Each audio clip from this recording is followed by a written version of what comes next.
ಆತ್ಮೀಯ ಸ್ಪರ್ಧಾರ್ಥಿಗಳಿಗೆಲ್ಲ Vidyasharade education teaching word YouTube ಚಾನಲ್ಗೆ ಆತ್ಮೀಯ ಸ್ವಾಗತ. ಇವತ್ತಿನ ಒಂದು ಯೂಟ್ಯೂಬ್ ಸೆಷನ್ನಲ್ಲಿ ನಾವು ದಿನಾಂಕ 5/7/2026 ನಡೆದಂಥ ವೀರಶೈವ ಲಿಂಗಾಯತ ಸಹಕಾರಿ ಬ್ಯಾಂಕಿನ ಅಟೆಂಡರ್ ಹುದ್ದೆಯ ಒಂದು ಸಾಮಾನ್ಯ ಕನ್ನಡ ಪ್ರಶ್ನೋತ್ತರಗಳನ್ನು ನೋಡೋಣ. ಸಂಪೂರ್ಣವಾಗಿ 50 ಪ್ರಶ್ನೆಗಳು ಇರುವಂಥದ್ದು. ಅದಕ್ಕಿಂತ ಮುಂಚೆ ಈ ಒಂದು ವಿದ್ಯಾಶಾರದೆ PSTR GPSTR HSTR ಪರೀಕ್ಷೆಗೆ ಆನ್ಲೈನ್ ಬ್ಯಾಚ್ ಕೋರ್ಸ್ ಸಹ ಅವೈಲೇಬಲ್ ಇರುವಂಥದ್ದು. ಹೆಚ್ಚಿನ ಒಂದು ಮಾಹಿತಿಗೆ ಈ ನಂಬರ್ಗೆ ಕಾಂಟ್ಯಾಕ್ಟ್ ಮಾಡ್ಬೋದು 9380850076. 50 ಪ್ರಶ್ನೆಗಳಲ್ಲಿ ಮೊದಲನೇ ಒಂದು ಪ್ರಶ್ನೆ ಬಂದುಬಿಟ್ಟು, ಧ್ವನಿಶಾಸ್ತ್ರ ಯಾವ ವಿಷಯವನ್ನು ಕುರಿತು ಒಂದು ಅಧ್ಯಯನ ಮಾಡುತ್ತದೆ? ಪದರಚನೆ, ಧ್ವನಿಗಳ ಒಂದು ಉಚ್ಚಾರಣೆ, ವಾಕ್ಯ ರಚನೆ, ಅರ್ಥಶಾಸ್ತ್ರ. ಇದಕ್ಕೆ ಸರಿಯಾದಂಥ ಉತ್ತರ ಬಂದುಬಿಟ್ಟು ಅದು ಧ್ವನಿಗಳ ಒಂದು ಉಚ್ಚಾರಣೆ. ಧ್ವನಿಗಳ ಉಚ್ಚಾರಣೆಗೆ ಸಂಬಂಧಪಟ್ಟಿರುವಂಥದ್ದು ಅದು ಧ್ವನಿಶಾಸ್ತ್ರ.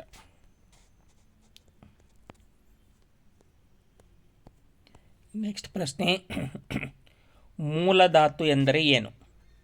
ಉಪಸರ್ಗ ಹೊಂದಿದ ಪದ, ಪ್ರತ್ಯಯ ಹೊಂದಿದ ಪದ, ಮೂಲ ರೂಪದ ಕ್ರಿಯಾಪದ, ಸಂಧಿಪದ.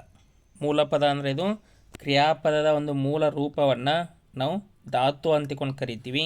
ಈಗ ತಿನ್ನುತ್ತಾನೆ ಅಂತಿತ್ತು ಅಂದರೆ ಅದಕ್ಕೆ ಒಂದು ತಿನ್ನು, ಬರೆಯುತ್ತಾನೆ ಅಂತಿತ್ತು ಅಂದರೆ ಅದಕ್ಕೆ ಬರೆ. ಇವೆಲ್ಲ ಒಂದು ಮೂಲಧಾತುಗಳು.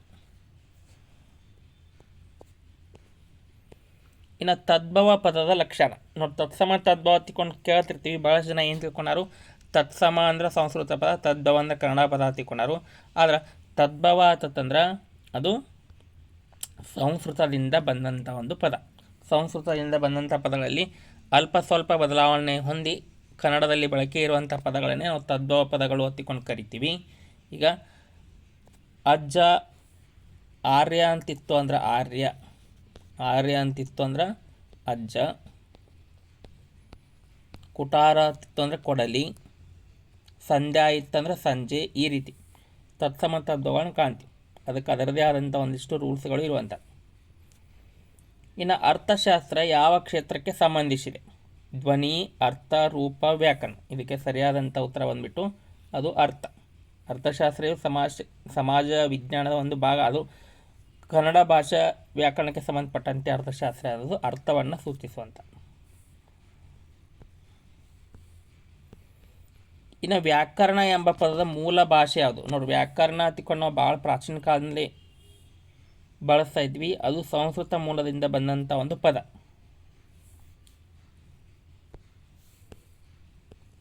ಇನ್ನು ಎನ್ ಸಂಧಿಗೆ ಉದಾಹರಣೆ ತಿಳ್ಕೊಂಡು ಎಕ್ಸಾಮಲ್ಲಿ ಕೇಳಿದರೆ, ಆದರೆ ಇಲ್ಲಿರುವಂಥ ಯಾವುದೇ ಆಪ್ಷನ್ಗಳು ಸಹಿತ ಎನ್ ಸಂಧಿಗೆ ಉದಾಹರಣೆ ಆಗೋಣ. ರಾಮ ಪ್ಲಸ್ ಈಶ್ವರ ರಾಮೇಶ್ವರ ಗುಣಸಂಧಿ, ಶಿವ ಪ್ಲಸ್ ಆಲಯ ಶಿವಾಲಯ ಸವರ್ಣ ದೀರ್ಘ ಸಂಧಿ, ಹರಿ ಪ್ಲಸ್ ಇಂದ್ರ ಹರೀಂದ್ರ ಸವರ್ಣ ದೀರ್ಘ ಸಂಧಿ, ಗುರು ಪ್ಲಸ್ ಉಪದೇಶ ಗುರುಪದೇಶ ಇದು ಸಹಿತ ಸವರ್ಣ ದೀರ್ಘ ಸಂಧಿ. ಎನ್ ಸಂಧಿಗೆ ಯಾವುದೇ ಇಲ್ಲಿ ಉದಾಹರಣೆ ಇಲ್ಲ. ಇನ್ನು ದ್ವಂದ್ವ ಸಮಾಸಕ್ಕೆ ಉದಾಹರಣೆ ಯಾವುದು? ದ್ವಂದ್ವ ಸಮಾಸಕ್ಕೆ ರಾಮ ಲಕ್ಷ್ಮಣ, ರಾಜಪುತ್ರ, ಪಂಚವಟಿ, ಮಹಾಪುರುಷ. ನೋಡಿ, ರಾಮನು ಪ್ಲಸ್ ಲಕ್ಷ್ಮಣನು ಇದು ದ್ವಂದ್ವ ಸಮಾಸ.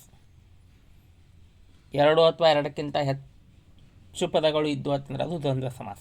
ನಾಮಪದಗಳು ಇದ್ದು ಅಂದ್ರೆ ರಾಜನ ಪುತ್ರ ಇದು ಷಷ್ಠಿ ತತ್ಪುರುಷ ಸಮಾಸ. ಪಂಚವಟಿ ದ್ವಿಗು ಸಮಾಸ.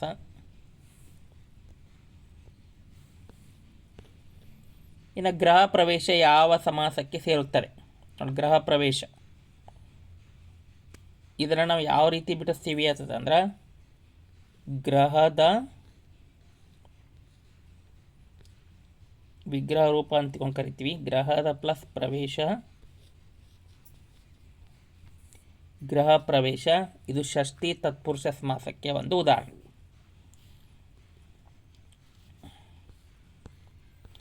ಸೂರ್ಯೋದಯ ಯಾವ ಸಂಧಿ? ನೋಡಿ, ಸೂರ್ಯೋದಯ ಸೂರ್ಯೋದಯ ಸೂರ್ಯ ಪ್ಲಸ್ ಉದಯ. ಸೂರ್ಯೋದಯ ಸಂದೀಪದಲ್ಲಿ ಓಕಾರ ಬಂದಿರೋದ್ರಿಂದ ಇದು ಗುಣ ಸಂಧಿಗೆ ಉದಾಹರಣೆ.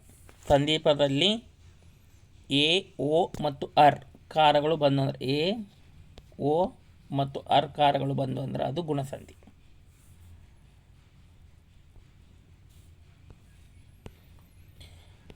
ಬಹುವ್ರೀಹಿ ಸಮಾಸದ ಲಕ್ಷಣ ಯಾವುದು ನೋಡಿ? ಬಹುವ್ರೀಹಿ ಸಮಾಸದ ಲಕ್ಷಣ ಇದರಲ್ಲಿ ಬಂದ್ಬಿಟ್ಟು ಸಮಾಸ ಪದವು ಬೇರೆ ಅರ್ಥವನ್ನು ನೀಡುವಂಥದ್ದು. ನೋಡಿ, ಚಕ್ರಪಾಣಿ ಬಹುವ್ರೀಹಿ ಸಮಾಸಕ್ಕೆ ಉದಾಹರಣೆ. ಚಕ್ರವನ್ನು ಪಾಣಿಯಲ್ಲಿ ಉಳ್ಳವನು ಯಾವನು? ಚಕ್ರಪಾಣಿ. ಮುಕ್ಕಣ್ಣ, 3 ಕಣ್ಣು ಉಳ್ಳವನು ಯಾವನು? ಮುಕ್ಕಣ್ಣ. ಪಾಲನೇತ್ರ, ಇವೆಲ್ಲ ಒಂದು ಬಹುವ್ರೀಹಿ ಸಮಾಸಕ್ಕೆ ಉದಾಹರಣೆ. ಸಮಾಸ ಪದ ಬೇರೆ ಅರ್ಥವನ್ನು ನೀಡುವಂಥ.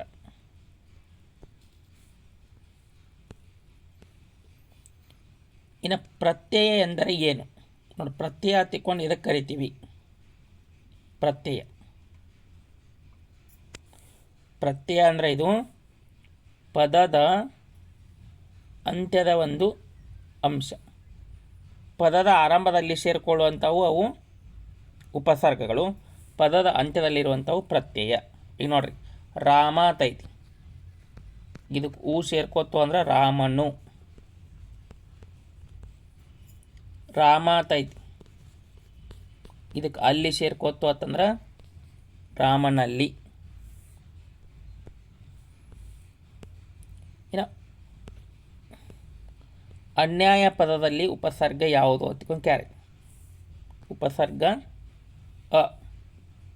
ಸುಮಾರು ಉಪಸರ್ಗಗಳಲ್ಲಿ ಸುಮಾರು 29ಕ್ಕಿಂತ ಜಾಸ್ತಿ ಬರ್ತಾವೆ ಸಂಸ್ಕೃತದಲ್ಲಿ. ಅವೆಲ್ಲವೂ ಸಹಿತ ಒಂದು ವಿರುದ್ಧಾರ್ಥಕಗಳನ್ನು ಗುರುತಿಸಲಿಕ್ಕೆ ವಿಶೇಷವಾಗಿ ಯೂಸ್ ಆಗ್ತಾವು.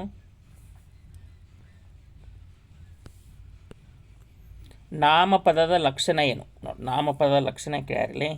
ಇದಕ್ಕೆ ಸರಿಯಾದ ಉತ್ತರ ಬಂದ್ಬಿಟ್ಟು ವ್ಯಕ್ತಿ ಮತ್ತು ವಸ್ತುವನ್ನು ಸೂಚಿಸುವಂಥ ಒಂದು ಪದ.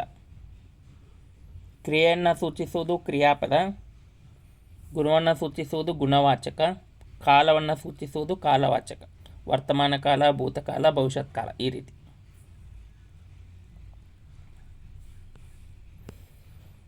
ಇಲ್ಲಿ ವಿಶೇಷಣಕ್ಕೆ ಉದಾಹರಣೆ ಯಾವುದು ಅಂತ. ವಿಶೇಷಣ ಅಂತಂದ್ರೆ ಒಂದು ಗುಣವನ್ನು ಸೂಚಿಸುವಂಥ ಪದ. ಗುಣ, ಓಡು ಆಗಂಗಿಲ್ಲ, ಧಾತು ಆಕೈತಿ, ಮನೆ ಆಗಂಗಿಲ್ಲ, ನಾಮಪದ. ಅವನು ಸರ್ವನಾಮ. ದೊಡ್ಡ, ಸಣ್ಣ, ಚಿಕ್ಕ, ಹಿರಿದು, ಕಿರಿದು, ಇವೆಲ್ಲ ಗುಣವನ್ನು ಸೂಚಿಸುವಂಥ ಒಂದು ಪದಗಳು.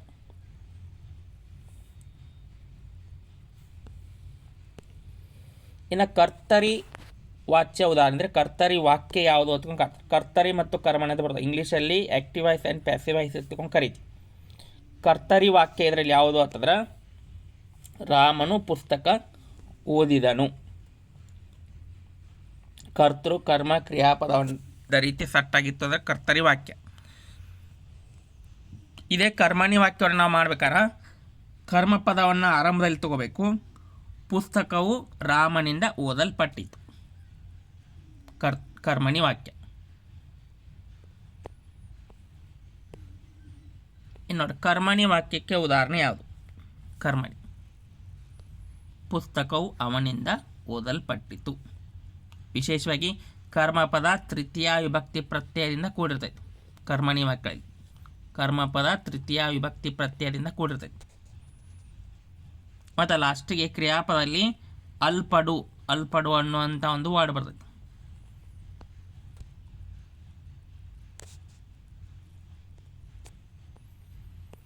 ಇನ್ನು ಸಕರ್ಮಕ ಕ್ರಿಯಾಪದ ಯಾವುದು?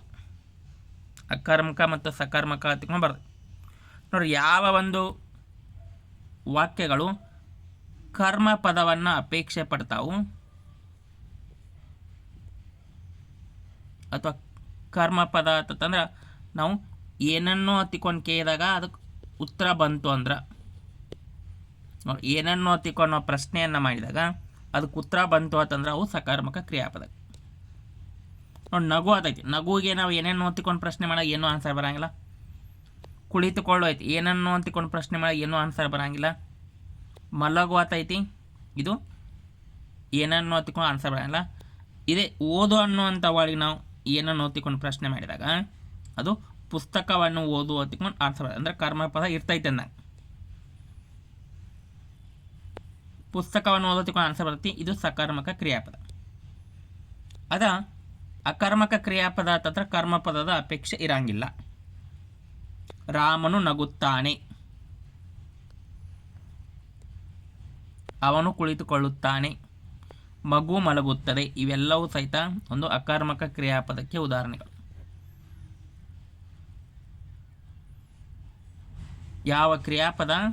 ಯಾವ ಒಂದು ಕ್ರಿಯಾಪದ ಒಂದು ಕರ್ಮಪದವನ್ನು ಅಪೇಕ್ಷೆ ಪಡ್ತೈತಿ ಮತ್ತು ಏನನ್ನು ಹತ್ಕೊಂಡು ಪ್ರಶ್ನೆ ಮಾಡಿದಾಗ ಆನ್ಸರ್ ಬರ್ತೈತಿ, ಅವು ಸಕರ್ಮಕ ಕ್ರಿಯಾಪದ. ನೋಡಿ, ಅಕರ್ಮಕ ಕ್ರಿಯಾಪದ ನೋಡಿ, ಆಗಲೇ ಏನೇ ನಿಮಗೆ ಇದು ಕರೆಕ್ಟ್ ಆನ್ಸರ್ ನಗು. ಏನನ್ನು ನಗು ಹತ್ತಿಕೊಂಡು ಆನ್ಸರ್ ಬರೋಂಗಿಲ್ಲ, ಅದಕ್ಕಾಗಿ ಇದು ಅಕರ್ಮಕ ಕ್ರಿಯಾಪದ.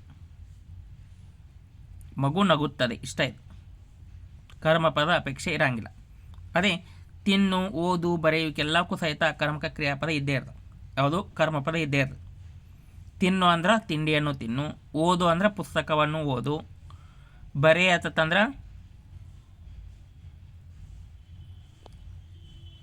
ಉತ್ತರಗಳನ್ನು ಬರೆ.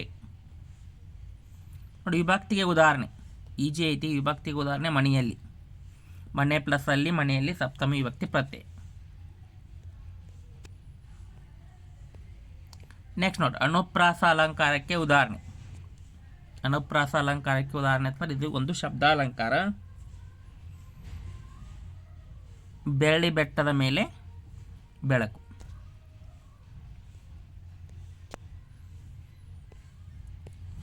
ನೆಕ್ಸ್ಟ್ ನೋಡಿ, ಉಪಮಾ ಅಲಂಕಾರದ ಲಕ್ಷಣ ಯಾವುದೋ ಹೊತ್ತಿಕೊಂಡು ಯಾರು? ಇದಕ್ಕೆ ಸರಿಯಾದಂಥ ಉತ್ತರ ಒಂದು ಹೋಲಿಕೆ ಇರುವಂಥದ್ದು ಉಪಮಾ ಅಲಂಕಾರದ.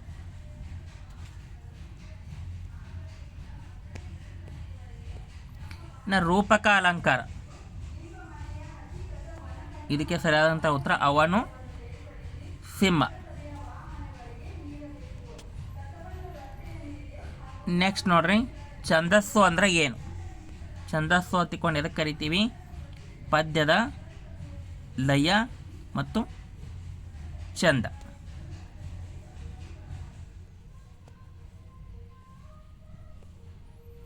ನೆಕ್ಸ್ಟ್ ನೋಡ್ರಿ, ಯಮಕ ಅಲಂಕಾರಕ್ಕೆ ಉದಾಹರಣೆ ಯಾವುದು ಹೊತ್ತಿಕೊಂಡು ಕೇಳಿದರೆ? ಯಮಕ ಅಲಂಕಾರಕ್ಕೆ ಇದಕ್ಕೆ ಸರಿಯಾದಂಥ ಉತ್ತರ ಹಣ್ಣು ಹಣ್ಣು ಆಗಿದೆ.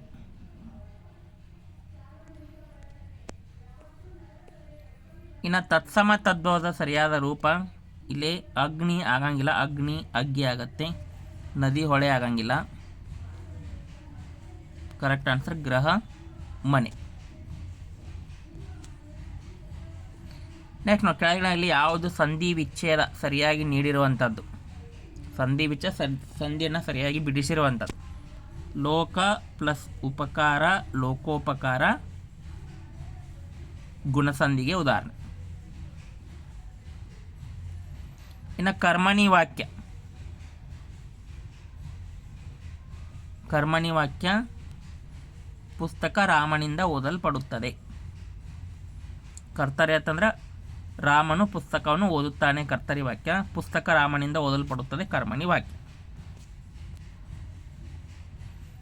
ಇನ್ನು ಸಮಾಸ ಪ್ರಕಾರವನ್ನು ಗುರುತಿಸಿ. ರಾಜಪುತ್ರ ಕೊಟ್ಟರು, ಅದು ರಾಜನ ಪ್ಲಸ್ ಪುತ್ರ ಷಷ್ಠಿ ತತ್ಪುರುಷ ಸಮಾಸ.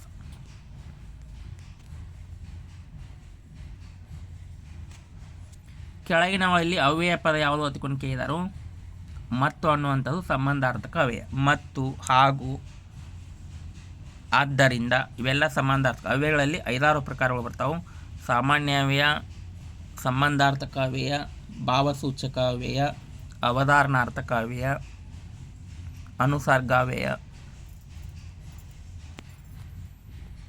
ಇನ್ನು ಉಪಸರ್ಗ ಹೊಂದಿರುವಂಥ ಪದ ಯಾವುದು ಹೊತ್ತಿಕೊಂಡು ಕೇಳರು? ಪ್ರಬಂಧ.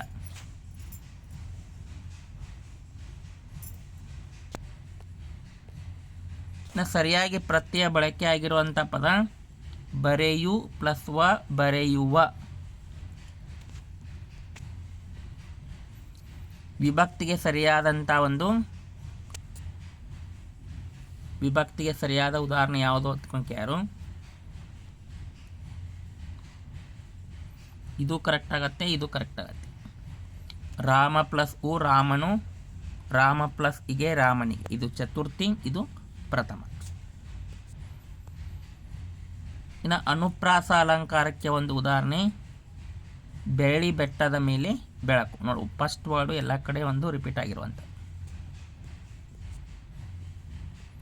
ಇನ್ನು ದ್ವಿತೀಯ ವಿಭಕ್ತಿ ಪ್ರತ್ಯಯಕ್ಕೆ ಉದಾಹರಣೆ ರಾಮ ಪ್ಲಸ್ ಅನ್ನು ರಾಮನನ್ನು. ಸಮಾಸ ವಿಗ್ರಹ ಸರಿಯಾಗಿ ಆಗಿರುವಂಥದ್ದು. ಪಂಚವಟಿ ಹತ್ಕೊಳಕ್ಕೆ ಯಾರು? ವಟ್ಟಿ ಹತ್ತಂದ್ರೆ ಒಂದು ಆಲದ ಮರ, 5 ವಟಗಳು ಅಂದರೆ 5 ಆಲದ ಮರಗಳು. ಇದು ಆಗಂಗಿಲ್ಲ.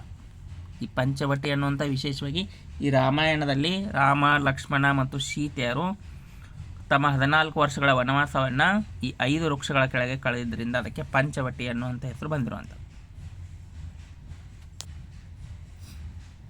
ಕೆಳಗಿನಲ್ಲಿ ಸಕಾರಾತ್ಮಕ ಕ್ರಿಯಾಪದ ಯಾವುದು? ಸಕಾರಾತ್ಮಕ ಓದು. ಏನನ್ನು ಒತ್ತಿಕೊಂಡು ಪ್ರಶ್ನೆ ಮಾಡಿದಾಗ ಪುಸ್ತಕವನ್ನು ಒತ್ತಿಕೊಂಡು ಆನ್ಸರ್ ಬರ್ತದೆ. ಕರ್ಮಪದವನ್ನು ಅಪೇಕ್ಷೆ ಪಡುವಂಥ ಸಕಾರಾತ್ಮಕ ಕ್ರಿಯಾಪದ. ಇನ್ನು ಕಾಲಸೂಚಕ ಕ್ರಿಯಾಪದ ಯಾವುದು ಅಂದರೆ ಓದುತ್ತಾನೆ. ವರ್ತಮಾನ ಕ್ರಿಯಾಪದವನ್ನು ಸೂಚಿಸುವಂಥ. ಓದು ಪ್ಲಸ್ ಉತ್ ಕಾಲಸೂಚಕ ಪ್ರತ್ಯಯ, ವರ್ತಮಾನದ್ದು ಆನೆಯ, ಓದುತ್ತಾನೆ.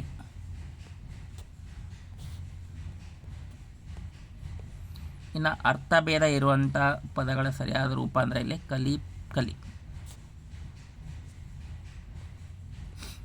ಲೋಪಸಂಧಿಗೆ ಉದಾಹರಣೆಗೆ ಯಾರು? ಇದರಲ್ಲಿ ಯಾವುದೂ ಆಗಂಗಿಲ್ಲ. ಯಾಕಂದರೆ ದೇವಾಲಯ ಸವರ್ಣದಿರ ಸಂಧ್ಯಾಕತಿ, ರಾಮೇಶ್ವರ ಗುಣ ಸಂಧ್ಯಾಕತಿ, ಗುರುಪದೇಶ ಸವರ್ಣದಿರ ಸಂಧ್ಯಾಕತಿ, ಇದು ಆಗಂಗಿಲ್ಲ. ಲೋಪಸಂಧಿಗೆ ಯಾವುದೂ ಉದಾಹರಣೆ ಇಲ್ಲ. ಮತ್ತು ಸ್ವರ ಸಂಧಿಗೂ ಸಹಿತ ಉದಾಹರಣೆ ಕೇಳಿದ್ರೊಳಗೆ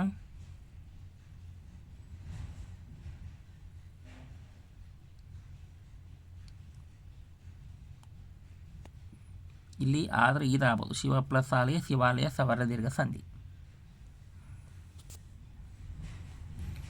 ಇನ್ನು ವ್ಯಂಜನ ಸಂಧಿಗೆ ಉದಾಹರಣೆಗೆ ಯಾರು? ಇದರಲ್ಲಿ ಯಾವುದೂ ಸಹಿತ ಆಗಂಗಿಲ್ಲ. ಯಾಕಂದರೆ ವ್ಯಂಜನ ಸಂಧಿಗಳಲ್ಲಿ ಲೋಪ ಸಂಧಿ ಬರಬಹುದಾಗಿತ್ತು, ಬಿಟ್ಟರೆ ಜಸ್ವ ಸಂಧಿ, ಚುತ್ವ ಸಂಧಿ, ಅನುನಾಸಿಕ ಸಂಧಿಗೆ ಉದಾಹರಣೆ ಕೊಡಬೇಕಾಗಿತ್ತು. ಯಾವುದೂ ಕೊಟ್ಟಿಲ್ಲ. ಇದರಲ್ಲಿ ಯಾವುದೂ ಆನ್ಸರ್ ಆಗಂಗಿಲ್ಲ. ಇನ್ನು ತತ್ಪುರುಷ ಸಮಾಸದ ಮುಖ್ಯ ಲಕ್ಷಣ ಇಲ್ಲಿ ಉತ್ತರ ಪದ ಮುಖ್ಯ ಆಗಿರುವಂಥದ್ದು. ಈಗ ತಲೆನೋವು ಅಂತ ತಂದಾಗ ತಲೆಯಲ್ಲಿ ಪ್ಲಸ್ ನೋವು,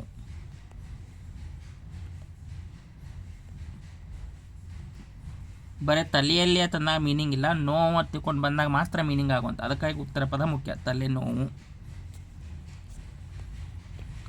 ನೀಲಕಂಠ ಇದು ಬಹುವ್ರೀಹಿ ಸಮಾಸಕ್ಕೆ ಉದಾಹರಣೆ. ಕೃತ್ಪತ್ರೆಯ ಸರಿಯಾಗಿರುವಂಥದ್ದು ಓದು ಪ್ಲಸ್ ವ, ಓದುವ, ವರ್ತಮಾನ ಮತ್ತು ಭವಿಷ್ಯತ್ ಕೃದಂತ. ತದ್ದಿತ ಪ್ರತ್ಯಯ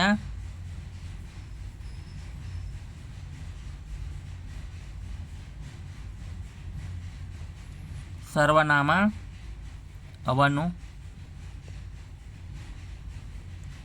ಸಮಾಸ ವಿಗ್ರಹ ರೂಪ ಸರಿಯಾಗಿರುವಂಥದ್ದು ಚತುರ್ವೇದ ಅಂದರೆ 4 ವೇದಗಳು. ಲಿಂಗದಲ್ಲಿ ಸೇರದೇ ಇರುವಂಥದ್ದು ಕ್ರಿಯಾಲಿಂಗ, ಬರಂಗಿಲ್ಲ. ಇನ್ನು ಸಂಧಿಯ ಉದ್ದೇಶ ಪದಗಳನ್ನು ಸೇರಿಸುವುದು. ಇಷ್ಟು ಒಂದು ವೀರಶೈವ ಲಿಂಗಾಯತ ಸಹಕಾರಿ ಬ್ಯಾಂಕಿನ ಒಂದು ಅಟೆಂಡರ್ ಹುದ್ದೆಯ ಒಂದು ಪ್ರಶ್ನೆಗಳಾಗಿದ್ದು, ಇನ್ನೂ ಯಾರೆಲ್ಲ ನಮ್ಮ ಚಾನಲ್ಗೆ ಸಬ್ಸ್ಕ್ರೈಬ್ ಆಗಿಲ್ಲ ಸಬ್ಸ್ಕ್ರೈಬ್ ಆಗಿ ಅಂತ ತಿಳಿಸ್ತಾ, ಅದು ಮುಂಬರಲಿರುವಂಥ 15,000 ಶಿಕ್ಷಕರ ನೇಮಕಾತಿಗೆ PSTR, GPSTR, HSTR online batch course ಪ್ರಾರಂಭ ಆಗಿರುವಂಥದ್ದು. ಈ ನಂಬರ್ಗೆ ಕಾಂಟ್ಯಾಕ್ಟ್ ಮಾಡಿ ಜಾಯಿನ್ ಆಗ್ಬೋದು. ಎಲ್ಲರಿಗೂ ಧನ್ಯವಾದಗಳು.